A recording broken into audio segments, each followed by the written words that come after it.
special projects, you know how much a chimney costs? It's about 5:30 and time for us to begin our meeting. I'd like to welcome everyone here. Eric, we're glad that you're here this evening. And if you check your cell phones, but if it does ring, just step outside, answer it, just come back in. I'm going to ask Commissioner Stringer if he will all stand and if he'll lead us in the invocation to pledge.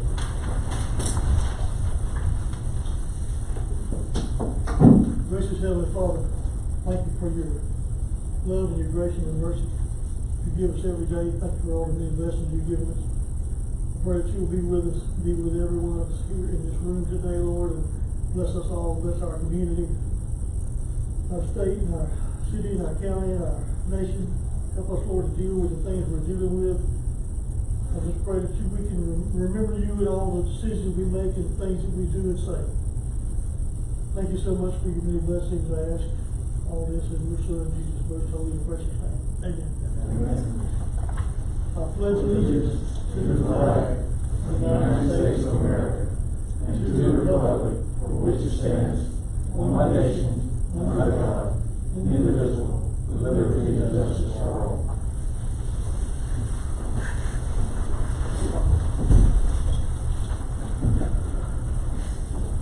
Thank you, Commissioner Stringer. I'll now ask Ms. Gaines to call the roll for the commissioners, please.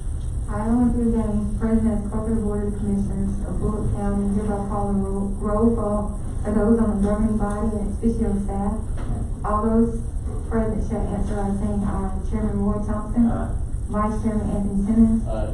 Commissioner Ray Mosley. Aye. Commissioner Jeffrey Stringer. Aye. Commissioner Kurt Deal. Aye. Commissioner Timmy Rushing. Aye. Commissioner Walter Gibson. Aye. I have determined that we have all members of the Board of Commissioners present. Therefore, we have a quorum to conduct business for the good of the citizens of Bullock County. I now give the floor to the chairman. Thank you, Ms. Gaines. Something that we need to do, because we are live streaming, if you'll pull your mics up to you. All right, thank you very much. Before I entertain a motion to approve the general agenda, do we have any discussion or modifications desired by the county manager or the board? County manager is none this evening, Mr. Chairman.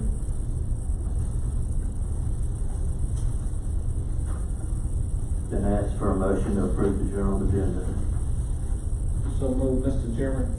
Second. Motion and a second. Any more discussion? All those in favor of the motion, show of hands. Unanimous approval. Thank you. Moving to the consent agenda, we have one item. This is a resolution to approve the FCCG Irma coverage for July 1, 2020 through June 30, 2021. And we can approve this, or if you want discussion, we'll move it into, we'll open it up as new business. But, Make motion to approve the consent agenda. okay. Second.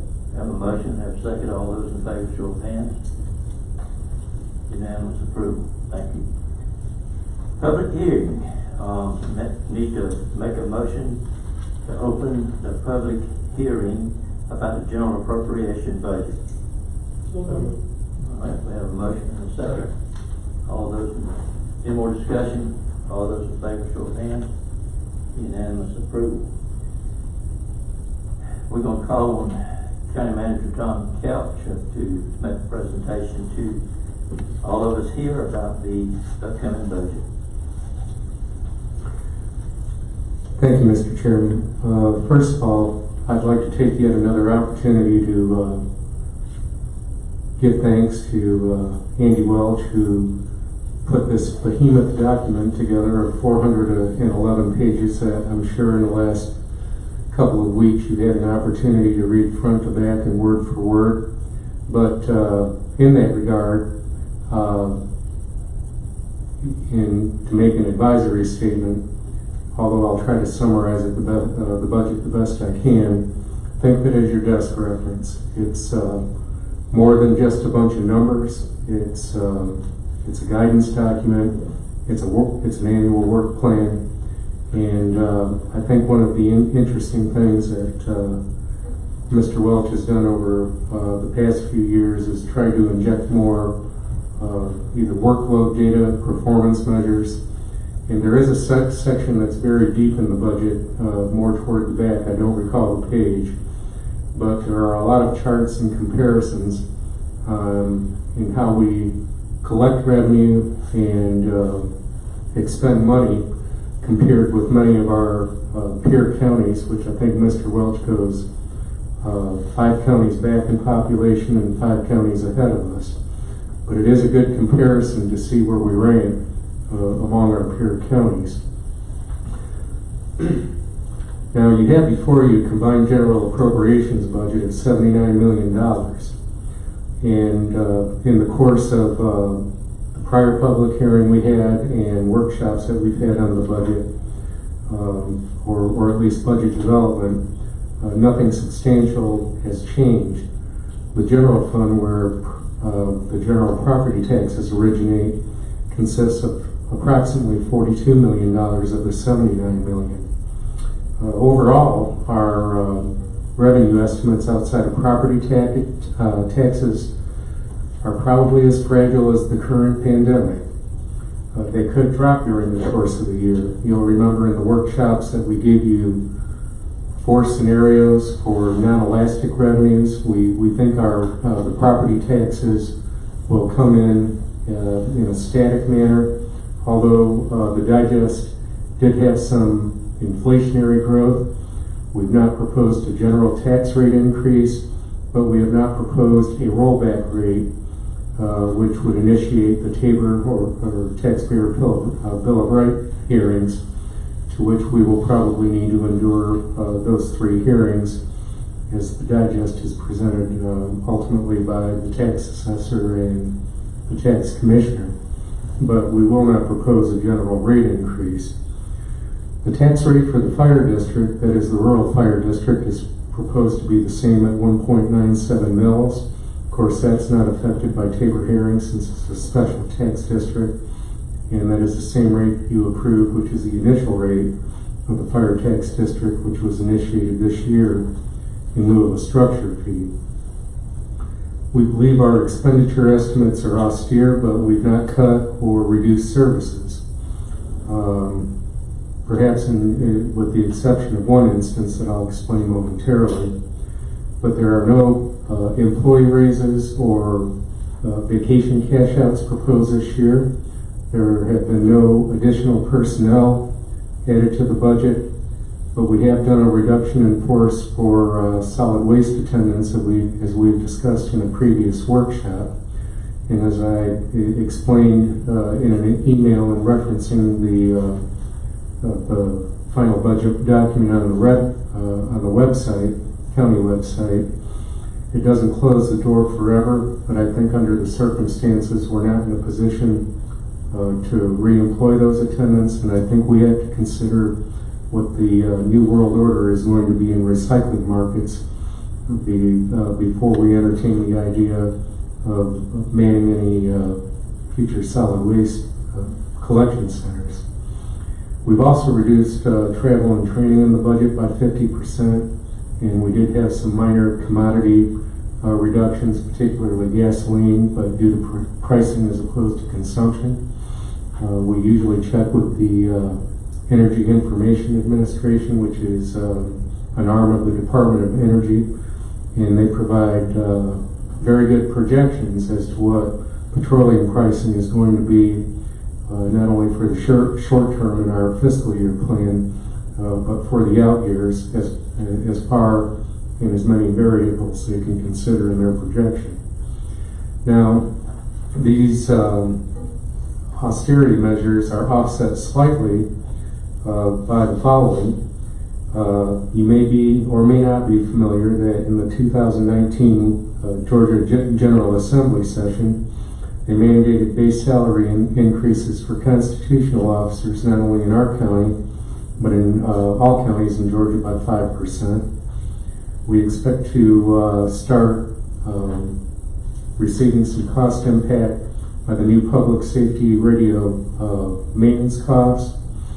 And in the recent General Assembly session that just concluded last week, they did add into the budget a request by the BOC Judicial Circuit for a fourth Superior Court judge, which funding was provided for such salaries in mid-year, and we've accommodated that cost in our budget. Now, one important factor, particularly with regard to the general fund, our rainy day cash fund balance will decline this fiscal year as we conclude in the upcoming fiscal year, and will likely decline again in fiscal 2022, assuming that we provide the same level of service, before some form of recovery is projected in fiscal 2023, where we may be able again to either balance the budget or possibly experience some form of a surplus. But given the current situation with COVID-19, I think that it is difficult to project beyond fiscal 2021, but we have made an accommodation thinking that economic recovery isn't likely to occur until the early part of calendar year 2021, which by that time we're already planning our fiscal 22 budget. That's why I've said before, we're likely to have what I call a rolling budget over the next 2 years. And I think the rolling budget concept is designed to adapt and make any necessary adjustments if new circumstances occur. And those circumstances that would occur would likely be triggered by further reduction in revenues. If you'll again recall the 4 revenue scenarios that we presented, the 5, 10, 15, 20% revenue losses in elastic revenues away from the property tax. We're currently projecting at the 10% level, but if that were to increase, or rather if the revenues were to decrease, then I think we would be provoked to make some reductions in the expenditure budgets. Now, getting away from the general fund with regard to special revenue funds, our major ones, we have a lot of very small revenue funds, but for the most part, in all of our special revenue funds, there are no major issues, particularly with airport, 911, and rural fire. We predict that those revenue sources will be static. We may or may not experience a slight decline in airport revenue, particularly the gas revenue, in the event the economy doesn't recover. However, they're in a fortunate situation where they have substantial cash reserves in that fund, and in all likelihood can sustain ahead if their gas revenues are affected.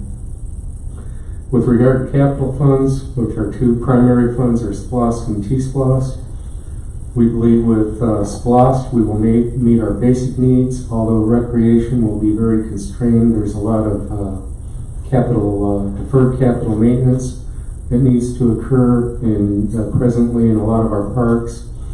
And we have made sort of a gentleman's commitment or agreement to make improvements in city parks at a level of $200,000 a year for 5 years. We're not going to dictate what those are. You all may be familiar that there was an assessment performed by a parks consultant, and they've recommended, which you probably read in the paper, $4 million worth of improvements, but the county is only committing $1 million of SPLOST funds, and it's my assumption that the city will bear the brunt of any of those additional costs as they choose to make them. With T-SPLOST, we may be constrained since we have chosen to eliminate force work on county dirt road paving projects in order to free up resources for maintenance. And as a result of that, it's going to be more expensive to pave dirt roads, and that may affect our overall plan as far as paving dirt roads in the future. That's why I think we have to be very careful not to overcommit in the out years. because we still have significant requirements for resurfacing SNS Greenway project. We do have some operations and maintenance costs in there with regard to vegetation management that is desperately needed. But I think with SPLOST and T-SPLOST going forward, we haven't seen the sales tax hit that the state overall has seen. We're down a little bit year over year, but given our initial T-SPLOST projections in particular, we feel like we're collecting at a rate with T-SPLOST that's presently still in excess of our initial projections back in 2018. That's a good thing, but I need to remind you one more time that we still have an elevated unemployment rate, and sooner or later there's going to be some lag time where that unemployment rate and lack of jobs or income, if there's a slow recovery, that it's inevitable that it's going to hit our sales taxes at some point in the future, probably a few months down the road. So I want you to please remember that as we move forward during the fiscal year. We have only one internal service fund. That's the health insurance, employee health insurance fund. And as I explained during the budget workshop, we are experiencing some vulnerability with that. We presently have sufficient cash balances and cash flow, we believe, to sustain the year if it's a normal year of claims. However, over the last 2 years, we have received substantial high claims that exceeded our stop loss limits. And of course, once we pass that, the insurer doesn't pay and we pay. So we are going to try to push forward and encourage to the extent we can what health and wellness activities or programs that we've pursued in the past. But we really have to cross our fingers and hope we do not have another bad claims year. And even if we don't, as we get into fiscal 2022, for the first time in maybe over a decade, we may have to look at increasing employee and county contributions into the fund. And lastly, the sole enterprise fund we have is Splash in the Borough Fund, or the Aquatic Center Fund.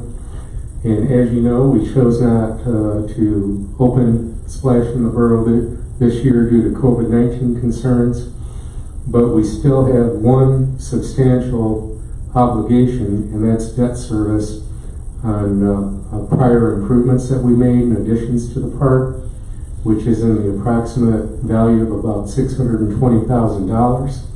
I think most of it comes in a principal payment in November of 2020, and then an interest payment in the spring.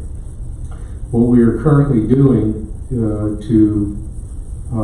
or the current strategy to try to address that, and we've spoken with our auditor in trying to figure out the most responsible way to do it. And this is more balanced. What I'm about to explain is more balance sheet stuff than it is cash flow stuff.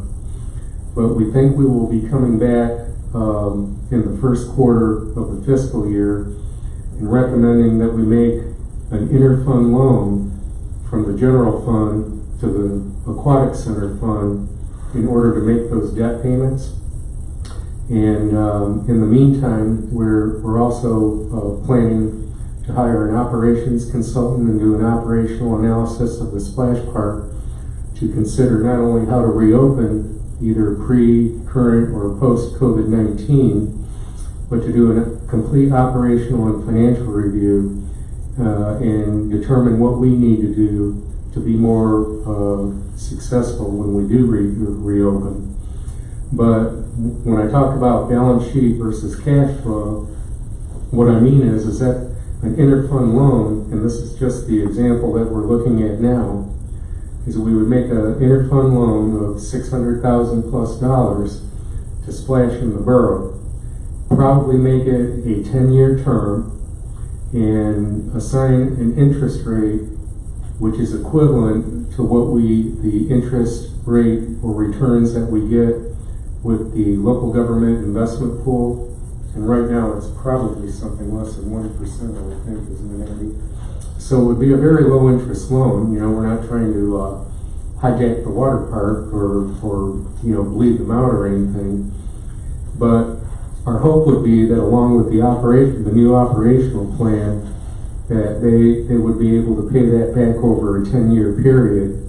So what that does financially, in effect, it reduces the amount of cash that's available in the general fund, and we would probably do it in a couple of pieces for both the principal and the interest payments, since they're months apart, to help ease the cash flow a little bit, particularly if we can get any revenue recovery in the general fund. But it's more of a balance sheet thing where, at least in terms of our operating position with the general fund, since it would be money that would be owed to the general fund, it would be a receivable. And in that circumstance, the general fund would still look more appealing in its overall fund balance, except the cash needs to be brought back into it over time. So it's not a trick or anything, but it's a balance sheet to balance sheet transaction. And it means that the general fund is creating sort of an opportunity cost with cash for that period of time. But if we can reset and rebrand the water park in the fashion that we hope to, and bring in more revenue than we would hope for, we would like to pay off that loan earlier, make compounded principal payments. So that's the major issue with Splash, and we certainly hope that we can reopen it in the spring. I can't make a prediction about the winter season yet and the dome. That depends on some circumstances I'd like to talk about with COVID-19 if the chairman allows me to indulge during commission and staff comments, which I promised to be brief. But that, apologetically to Commissioner Rushing, is the shortest summary verbally that I can give on a 411-page budget document. But if you do have any questions, please let me know now, if you wish, before adoption, or certainly after adoption, should you so proceed. Thank you, Mr. Chairman. Sir, that chart you were talking about in the budget is on page 269. That's probably pretty close. That just let you know we've already. We're going to move now into comments, and after that presentation, do we have any commissioners or staff that have any comments or questions? May the county, will the chairman yield to the county manager, please? Yes, sir. Thank you.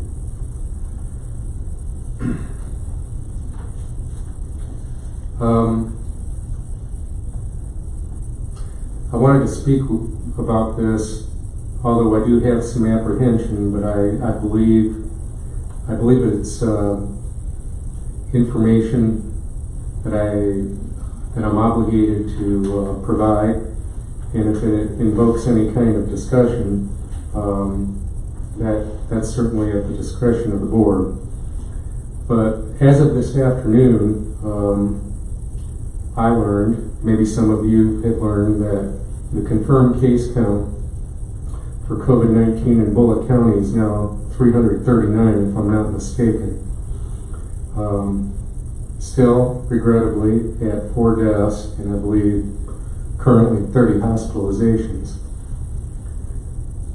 The very recent surge of the local confirmed cases gives me one great cause to worry, and not just about finances, because there is a relationship to our finances if there's a surge, but also the continuity of our operations I am concerned for. I, along with some key staff, met with the chairman and Commissioner Stringer, who happened to be in the building yesterday morning. Since March, it's been reported to me that several county employees have tested positive for the virus, but candidly, most have been very recently. There have now been recent reports of other employees in the same time frame who have been in close contact with infected people elsewhere. And these reports are typically directed to the Human Resources Department. And I would say, because of HIPAA laws and for other reasons, if you want more specifics, I would ask you to speak with Ms. Mallett, using an abundance of confidentiality, of course. But